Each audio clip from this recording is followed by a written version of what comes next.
Welcome aboard the Silversea Silver Shadow. Join us as we travel from Nice to Nice to Nice with stops in France, Italy, Malta, and Spain. This is part 1, and part 1 is our pre-cruise day in Nice, France. Day 1 is Embarkation Day in Nice. Day 2 is Livorno, Italy. Day 3, another day in Livorno. And then on to Porto Santo Stefano. And while it bothers me just a bit to continue saying this, we paid for this trip and all of our other trips in their entirety. And the only thing we're offering here is our opinion. Well, we started this trip in Amsterdam, the Netherlands. And we started here because we were coming off of our 7-day river cruise aboard the AMA Waterways Veneta, where we indulged in tulip time. If you have the time and the inclination, please check out our 4-part series on that cruise.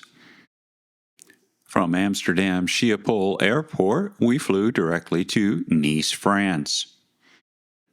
Now, our hotel was supposed to be right across the street from the airport, and indeed it was. So after picking up our luggage and following the suggestion of fellow netizens, we decided to walk across the street. Well, that would have been great if I had just turned left here and walked through Terminal 1 and through an underground tunnel to the hotel. But no, I had to follow my own nose instead of double-checking those suggestions, which took us an extra mile out of our way, but eventually we ended up here at the Sheraton. We were able to check in right away and go right up to our room, which was clean, spacious, and certainly more than adequate for an overnight. And after unpacking the next day's clothing and just sitting down for a moment, we decided it was time to go out for a walkabout in Nice. We had done a little research, so we took an Uber to a location called Castle Hill. Well, Castle Hill is a bit of a misnomer. There is no castle on that hill. What there is a nice wooded park area, a few ruins, and a couple of graveyards to take a look at. What it does provide is spectacular views over both sides of Castle Hill.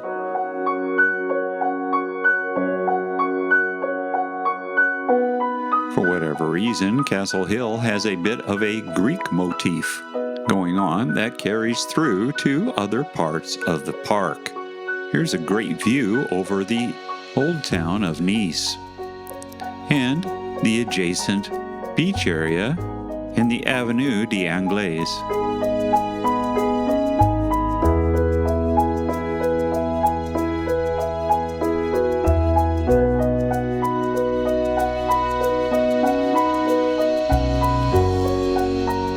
We continued our walk to the other side of the hill, where we got a nice view over the top of the port of Nice. This was kind of neat because in the morning our cruise ship should be docked right there. But for the time being, what we saw was a lot of yachts. Continuing our walk, we found some more of that Greek motif reflected in mosaics adorning the different sidewalks. Following the sidewalks, we came upon what is the only ruins on top of Castle Hill, and some more of the nice open park-like areas.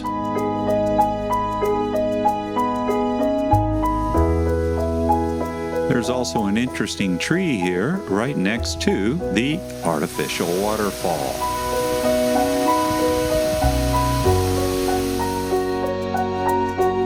After a photo op, we decided that it was time to descend from Castle Hill and make our way to the beach below, and then on to what is called Old Nice.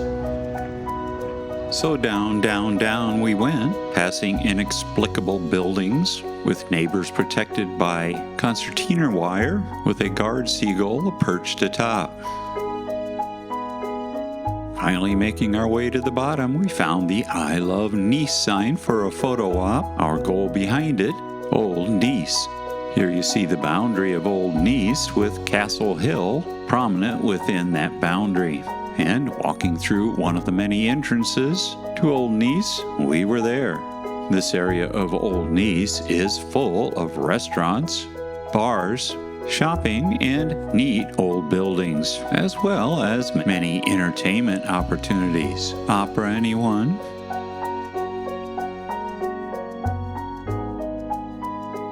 We continued on for a while and then found just outside the official borders of Old Nice the Fountain of the Sun.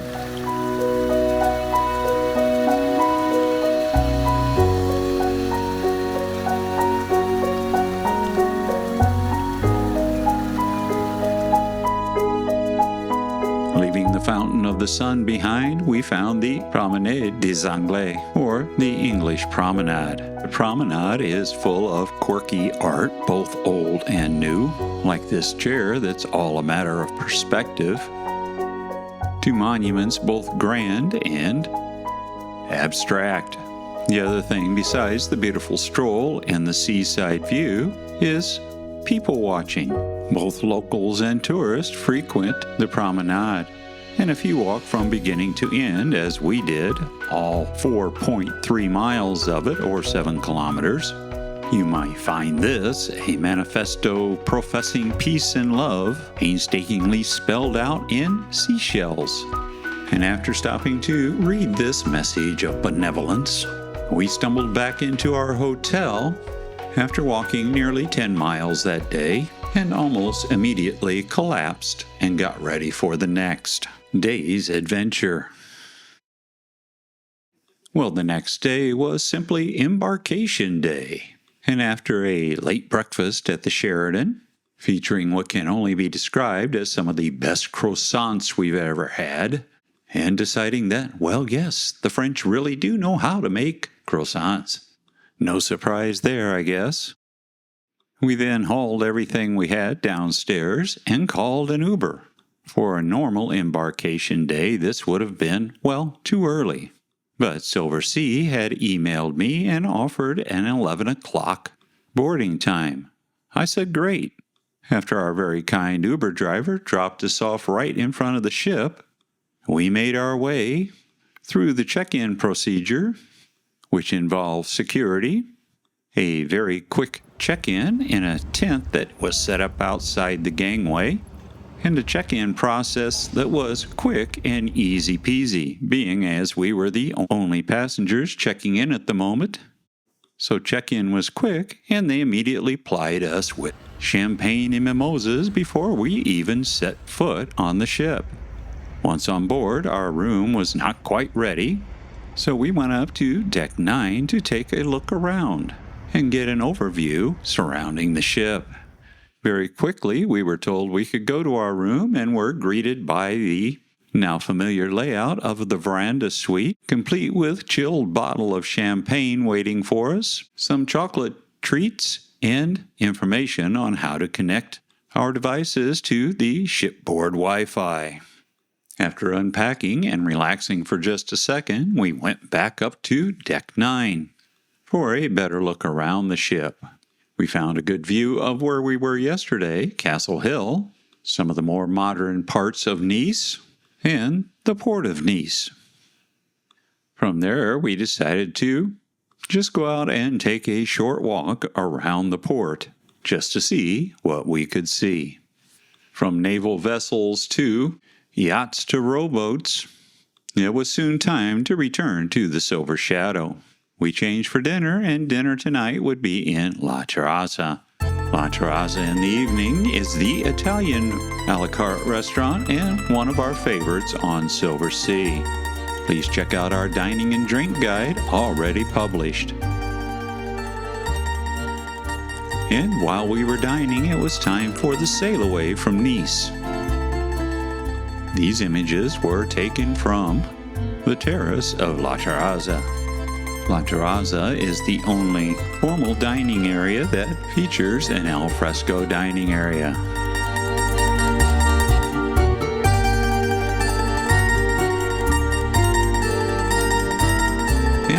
as Nice receded into the distance and the sun sank low, it was time to find out what other kind of trouble we could get into. So we decided to stop and check out the bar. The bar features drink service and, in this case, stellar entertainment from piano player and vocalist Eric. And from there, it was off to bed and get ready for our next day and our first port of call. And our first port of call was going to be Livorno, Italy. We were going to spend 2 days in Livorno, which is known as the gateway to Pisa, Florence, and Tuscany. Having been to Livorno in the past, we decided to look over the excursions and go to medieval Lucca. Lucca is a historic city in Tuscany, famous for its intact 16th century Renaissance walls, medieval architecture, and a very relaxed sort of vibe. Lucca is a city of about 89,000 residents and known in Italy as the City of Art.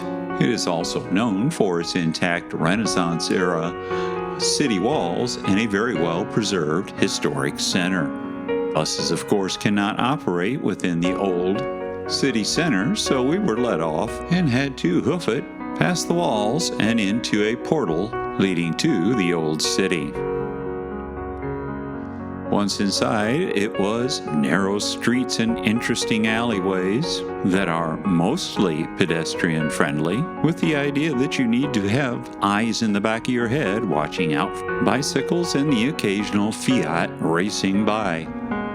Lucca is filled with these small streets and churches, dating back from as early as the 4th century, and popping up, well, everywhere. About some PJs for your bambini.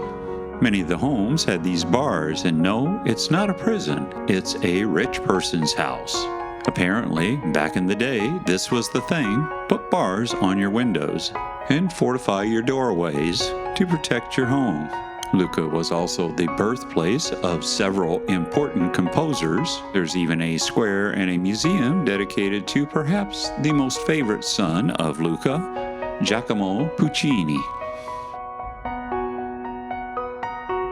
Here's another church dedicated to the Archangel Michael. The current basilica was started at around 1070 AD and is still in service today. As most churches of the day, this one has been remade, and remade again over the centuries. The interior, while simple, is very elegant and contains many pieces of impressive artwork.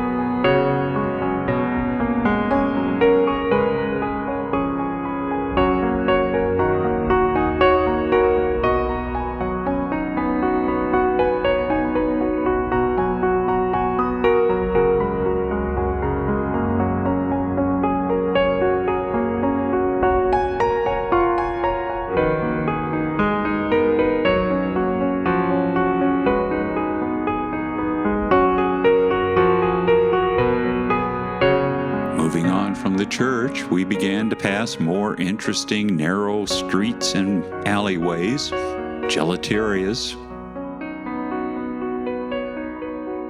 monuments, and boba tea shops.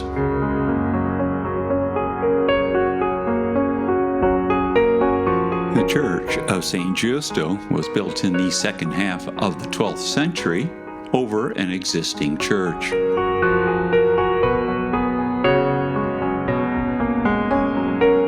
The Church of Saints John and Reparata dates back to the 4th century and served as the city's original cathedral, until it was replaced in the 8th century by the Lucca Cathedral. The current building that you see here was begun around 1060 and is currently the seat of the Archbishop of Lucca.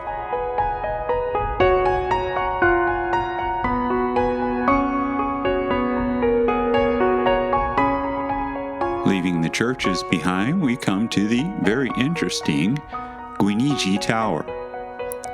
The Torre Guinigi stands at 148 feet, or around 45 meters, has a total of 230 steps over 28 flights, and supposedly for a price, you can walk those stairs.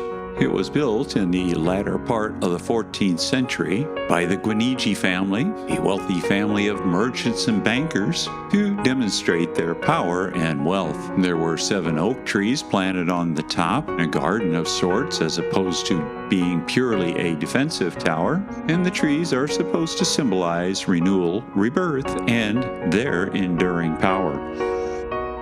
Continuing on from the tower and walking the streets of Lucca towards our next goal, the very interesting Piazza del Anfiteatro. The plaza, as you see it today, was built around 1830. But what you don't see, it was built over the top of a Roman amphitheater that dates back to the 2nd century BC. Here's a drone shot of the plaza from a Wikipedia Wikicommons available photo. And the buildings you see today are built over the foundations of the amphitheater, now 3 meters below the ground surface.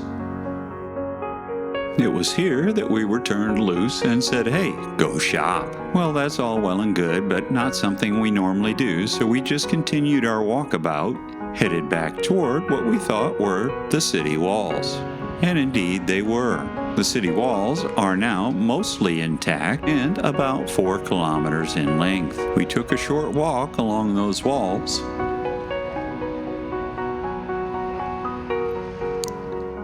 Took in the views.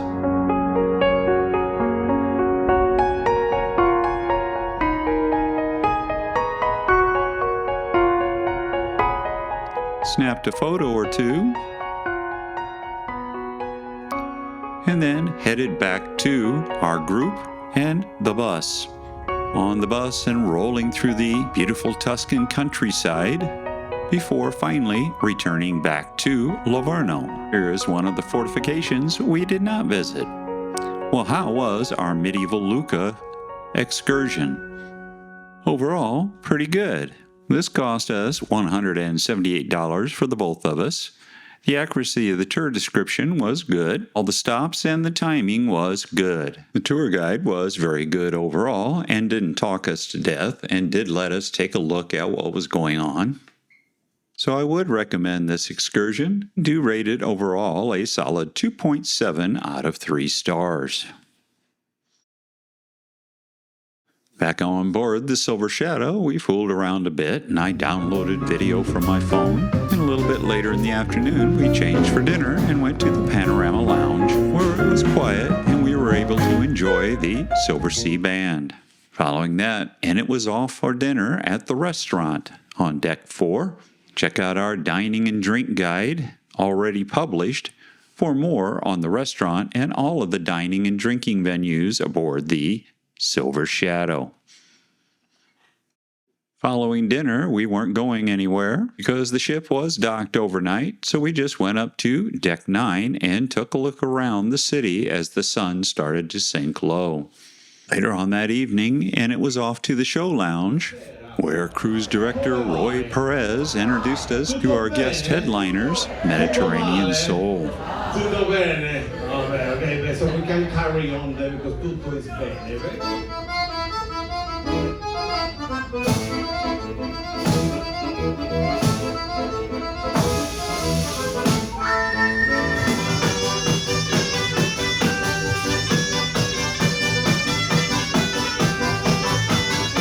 From there I was off to bed and to get ready for day 2 in Livorno. Yes, we noted on the chronicles that evening would be another formal night, or as Silversea puts it, formal optional.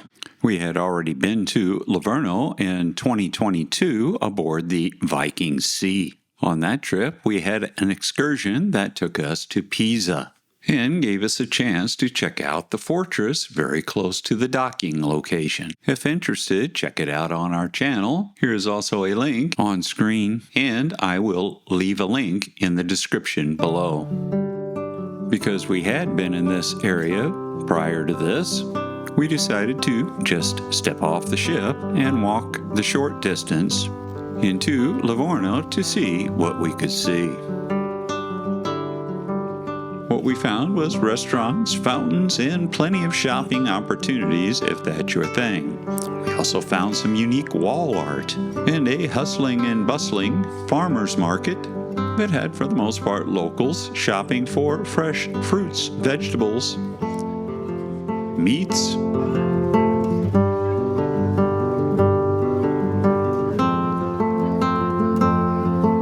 seafood, and even dry goods. We walked past the Cathedral of St. Francis of Assisi, or the Cathedral of Livorno, checked out some of the local architecture, and a carousel standing out in the middle of the square, and some of the local statuary as we walked around. Everywhere you go in Livorno, you see these motor scooters. Not quite classic Vespas, but close enough. We went back past the old fortress that we had walked into in the past, and then back on board the Silver Shadow.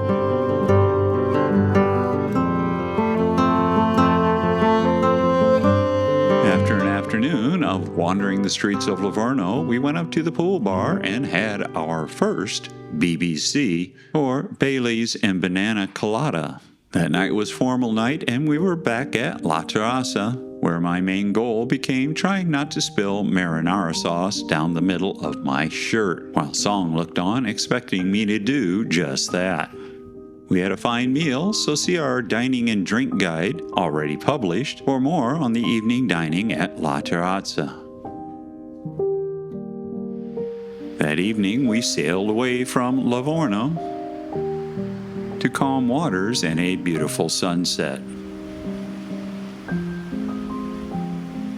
After carousing around a bit and taking the opportunity to snap a couple of more pictures, we headed off to the show lounge to attend the captain's welcome reception and catch a show later that evening.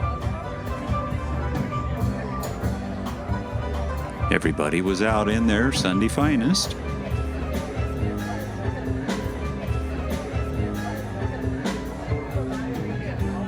And after messages from the captain and the introduction of his officers,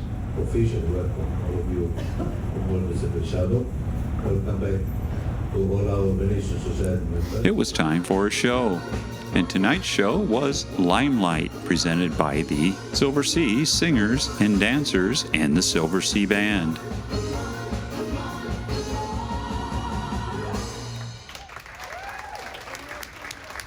Well, that was it. It was off to bed and get ready for the next port of call. Next port of call was Porto Santo Stefano. At this port of call, we had to tender in and anchored out in the bay.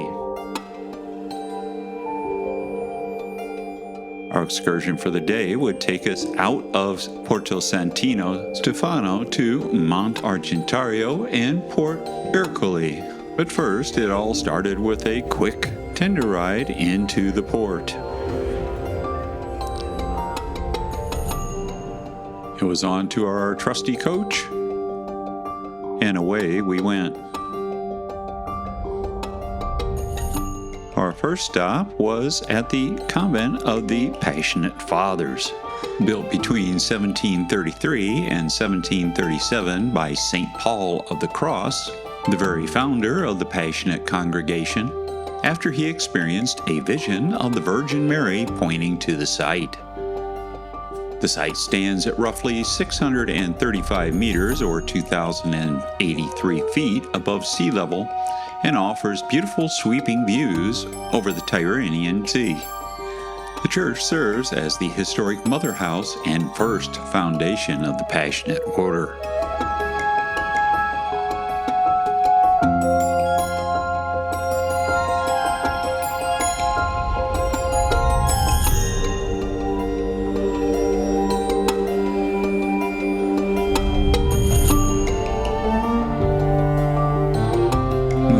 Other side of the convent, we had a nice view overlooking the Laguna Orbitello.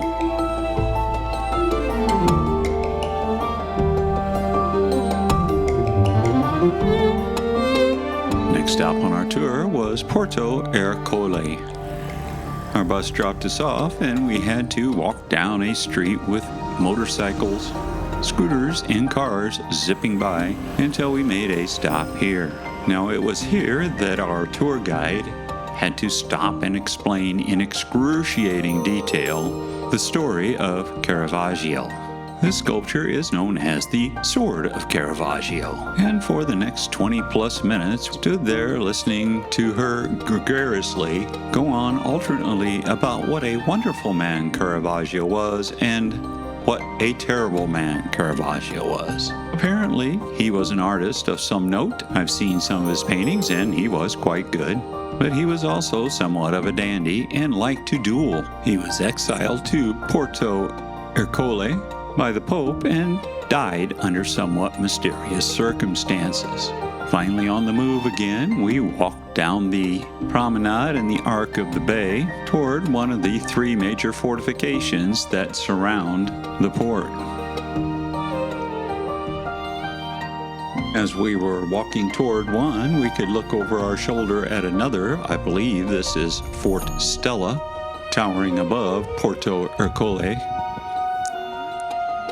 But we were walking in the opposite direction toward the fortification on the opposite hill. We started climbing. Now, although this excursion was graded extensive activity, it really wasn't if you did it the way that the tour guide would lead you. There were 68 steps up to a church that our tour guide would stop at. Well, being the restless souls that we are, we decided to drift off away from the bunch after this stop and find our way up, ever up. So we started here, climbing and climbing until the steps hardly resembled steps at all. Our goal, if we had one, was to make it to the fortress. We started seeing some outer walls, and then the fortress perched on the hill above us, only to be warned by a fellow climber that, hey, there's a gate that's locked, blocking the path ahead.